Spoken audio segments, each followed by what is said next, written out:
Hello mga ka-hawks, mga ka-yarn buddies. Maghimo na pud ta og backpack sa 3 years old below or toddlers. Gamay kaayo ni siya. Nagamit ko og yarn 5 ply pero gidouble na ko ang yarn para medyo kapal ang pack, and then nagamit ko og hook na 4.0. Pagsugod guys, pagsugod ko mga friend, mga ka-learner, mga nagatuon sa mama nako, adlaw-adlaw gatuon, ga-discover sa mga ideas nga bisag unsa lang. Sugdon siya sa ginatawag nga kadina, 20 ka kadina. And then pag human sa 20 ka kadina, magpaliko ka, mukawit ka kaisa sa hook, then padagan na pud ka. Nantahon lang nimo ang flow sa akong kamot. Then pagbalik sa first nga butas dira ka magsulod pabalik. 20 inches lang na siya. Kung sa ruler na siya 5, pwede na siya map 5 inches sa ruler. Possible dira dyan na ang size niya. Ang gitasaon. Kanya ang kalaparon ana 3 inches. 3 inches.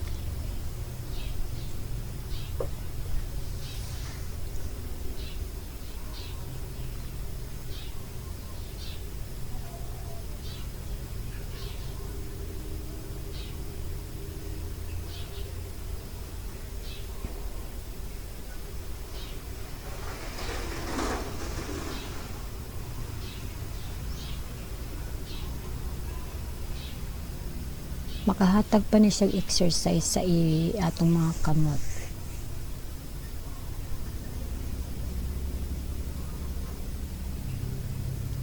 Bistag ni mga langga mga bistag ta Bisaya kag mga Tagalog o maka istorya pug ginagmay ng mga English. Crochet ni siya, known as crochet. Madaming nag-crochet sa YouTube, pero lahi ning ako. Diha na magsugod na ta og first layer pataas. Ang iyahang kalaparon 3 inches, 3 inches na siya. 3 inches. Kay kuan man na siya kanang kung imong tan-awon daw lang siya 2 inches. Pero pag mabuo na siya nga pack, ang itsura niya murag 3 inches na siya. Sa magsugod ka lang sa 20 kakadina, pabalik-balik siya nga mag-abot nimo ang gusto nimo kalapad. I know daghan nga mga Tagalog, daghan nga mga Inglesero nga makaintindi na karon og mga Bisaya. Mauna siya nga kay ako Bisaya, pagtudlo ko og Binisaya.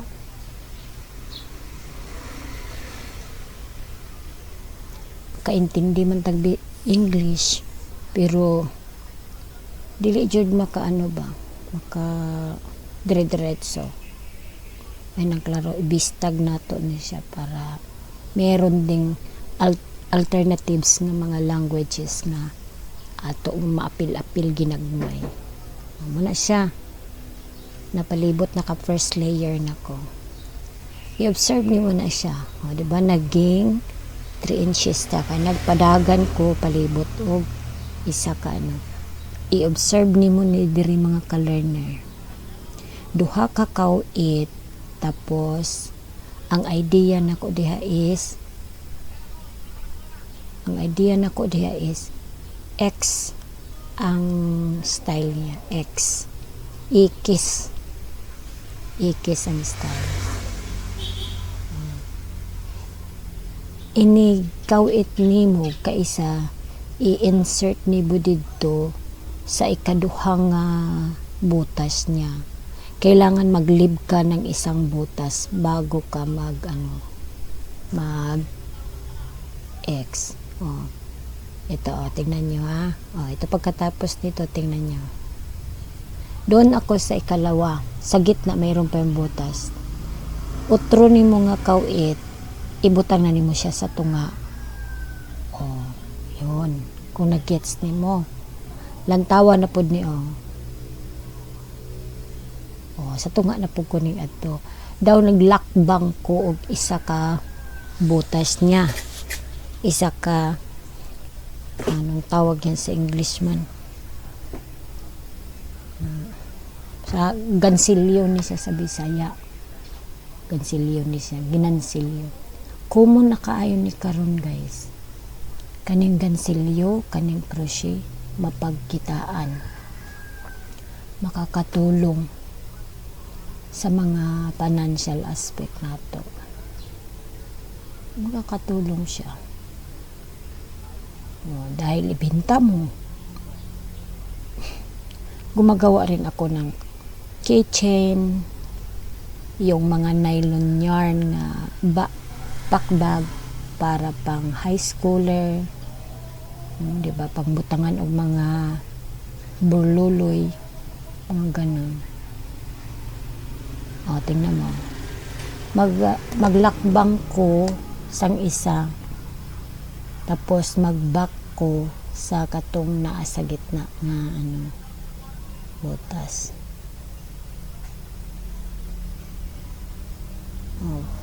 Sa hedi dayon sa gansilyo abi, kikinahanglan mo diha og una yung pagmamahal, pangalawa pasensya, kag pangatlo meron kang goal. Yan, meron kang goal, may purpose ka kung bakit mag-aral ka ng gansilyo, kung bakit mag-aral ka ng crochet, kasi may purpose ka. Huwag kang mag-aral ng crochet pag wala kang pasensya, kasi ang crochet nagtuturo sa atin paminsan ng pasensya, kasi ang yarn minsan magubot. Kinakailangan mayroon kang mataas na pasensya. Diyan ako banda sa may natapos na yan, diyan na banda tapos na. So naka first layer na ako sang ikis nga idea lang na ako na. Sunod mag-running ka og kuan kanang single lang. Yan, gansilyo ka, diretso na, dili ikis na. Dili siya ikis. After sa X nga idea, mag single crochet ka padagan, kadina mo, kawit kag isa. Dayon after na pud sa isa ka round balik na pud ka sa ikis na ideas ikis na po na siya. Pag humanan nga ikis hangtod maabot jud nimo ang gitason sa pack, sama anang naa sa ibabaw kanang akong tanawan ng picture sa ibabaw, maunaan na ang finished product nga akong nahimo. Maka-decide kag any color. Kung himuon nimo siya nga business, kanang mas nindot kung order basis, kay para maka-desire sila kung unsay color nga ilang gusto. Magpahimo sila, pamangkuton nimo sa color imong gusto. Diba second layer na, hangtod matapos na siya sa gusto nimo nga katason sa pack. Kinahanglan lang gud nimo pasensya. Diba? Tapos pwede nimo siyang buuhon lang na kana lang ang kulay. Pero sa ako nagkombinasyon ko og black para medyo mas attractive man nga tan-awon na ay kombinasyon, pero depende sa nag-order sa imuha. Kung sabi nila isang color lang, so doon ka sa isang color. Pero sa akin, style naghatag lang ko og idea. Nagdepende na siya sa imuha. Na then ato na dayon ko sa X na naman. Sa imong kombinasyon, nagdepende na siya kung kapila nimo gamiton ang imong color. For example, sa ako, isa lang ng black dra nga X. Kung ikaw maghimo, pwede mong duhaon, pwede nimong tatlohon. Nagdepende na siya sa imo. Depende sa pananaw nimo. Kung nindot ang isa, di isa pod So, paikot yan siya. Paikot.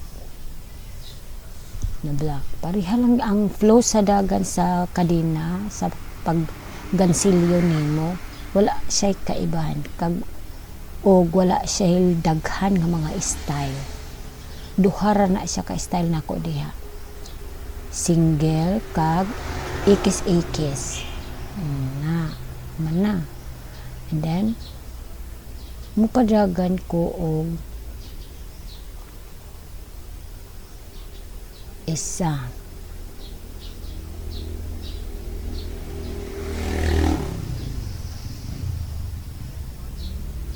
Padagan ko atog isa palibot, single.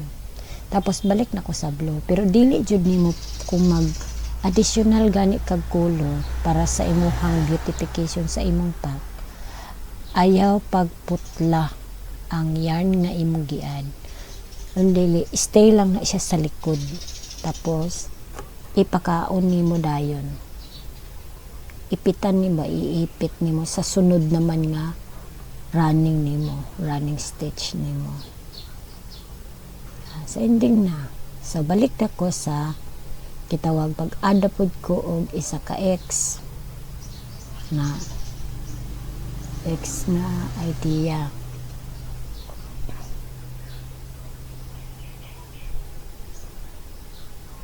Kinanglan dyan ni mo pasensya. Kaya namali ko diha balik na. Tangan dyan ni mo og marker. Amon na ka useful ang marker.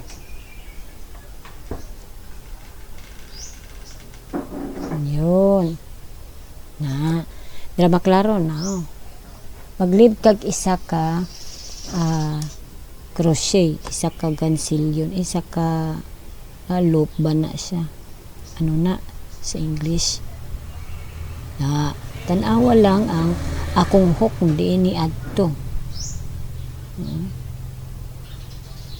Basta timan nga bistag tani ini guys.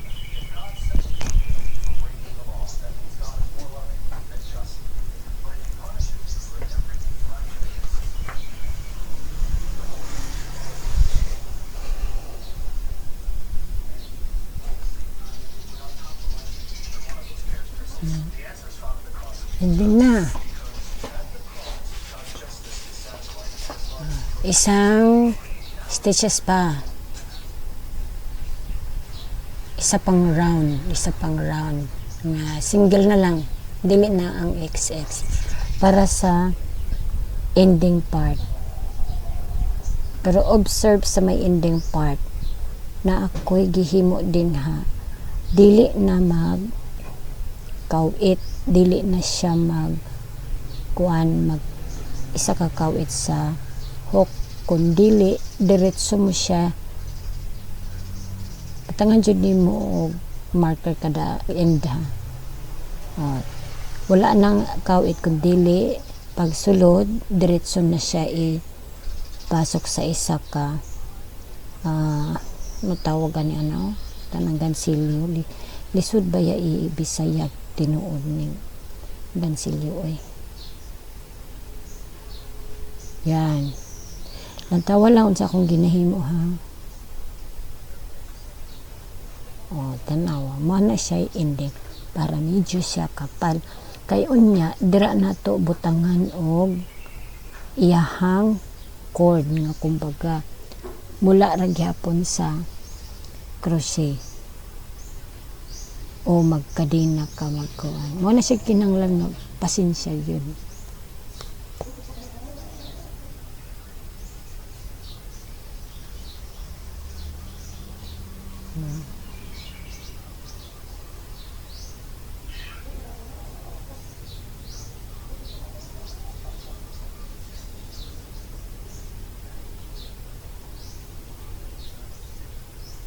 Say mahalipatan ako nga anak ko maglak kanang pinakalas na ingon anak ko maglak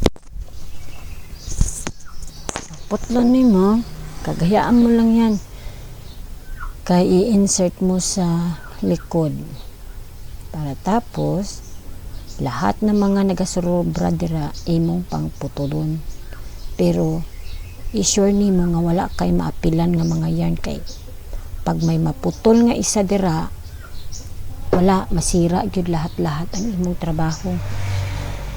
So bawat kilos mo sa yarn mag-ingat jud sa pagputol. Reminder lang gyud na.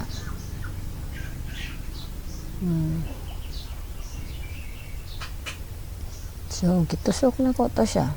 So dira na. Kimo na ta karon og iyang taklob.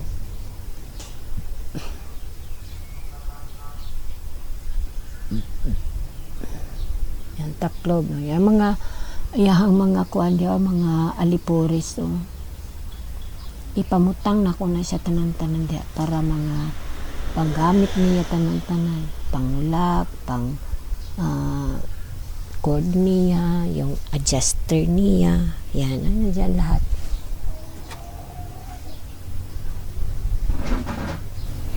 Sunod na to ibutang unahon na to ang yang adjuster. Medyo lisod-lisod biya po ng adjuster. Naaman to gihimo na ko sa nylon backpack na ko. Ang ako diha usahay idiretso na ko og kabit. Labi na tong nylon gigamit na ko nga mag nylon yarn nga akong gihimo nga kuan backpack sa mga high schooler. Ginaapil na nako og gansilyo. Pero kani wala i-separate na ko kay yarn abi siya dili siya nylon. So medyo malambot-lambot siya. So pag mabinat siya, pwedeng mabinat pod ang yarn. Mas mabuti yung i-separate yung adjuster. I-crochet mo man din. Tulad sa akin na yan. No? Tapos gansilyo naka o taklob. Niya ang taklob size ana kanang gaano kahaba tong distance sang dalawang adjuster. Doon ka magbase. Para makita mo kung ano ang exact na taklob niya. Nya, presaw, yan, sukat na para sure. Tapos depende sa imo kung gaano ka laki ang taklob niya, ang takip, cover. So ang style sa taklob niya hindi mag-iba doon sa katawan niya yung yung lawas bitaw. Dili mag-iba ang iyang style. May XXX tsaka single nga pagpadagan. Depende sa imo. Isukat mo lang kung anong maganda, kung ano kalaki. Sa akin, ganun lang. Yun, pabalik ko, yan lang. Tapos, ang forma niya, depende sa imo kung himuon mo siya nga pahalang or himuon mo siya nga yung tinatawag na portrait kag landscape. Yung pagporma niya, o patindog pa siya, pahigda ba siya. Ang sa kuha is gipababag na ko pagbutang para may kaiba din ang itsura niya, di ba? May kaiba. Dan kung pagkatapos ato magkadina ka og single nga yarn katong sa kuha kay may kombinasyon nga color ko Ang kombinasyon ng color ko black. So nagkadina ko og isa ka tip measure kag kalahati. Nagkadina ko, tapos gibalik-balik na ko, gi single crochet katatlo ko nagbalik. So mao na siya ang nabuo na tan-awa. Wala na siya ikis-ikis. Tapos ako siyang gi-insertin ha, kag gibutangan og lock para dili maunsa, para ma-center at maklaro nimo kag matunog kung na-balance ba o dili. Naisay mga hindi man siya perfect, siguro palagay ko mas kung makabalo ka ani, mas nindot pa ka muhimo na ko ani baba. Nindot pa mo muhimo sa ko ani. Ideas lang ni ako una. Medyo may pagkatiko pag yan ako diha. Sa inyo ana perfect gina ninyo. Ang importante sa ko adire is ang flow, ang procedure, kung pila ka buok, pila ka kadina, ana ang purpose jud ko diri nga matutog yun ang padagan. Kay ang gansilyo manggod, kahit gaano kapangit, kung alam mo ang dagan niya, ikaw nga nagtanaw, matutugid ka.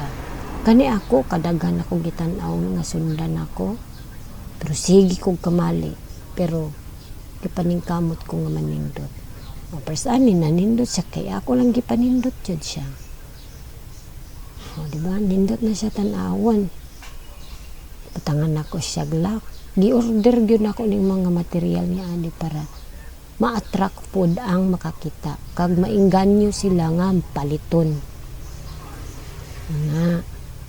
Salamat jud kay guys sa pagpanood, mga ka-hawks, mga ka-yarns buddies. Salamat kaayo. And don't forget to subscribe to my channel, DIY Art and Crafts. And then don't forget to click the notification bell below para sa susunod na mga videos. Thank you guys. Thank you for watching. Bye-bye.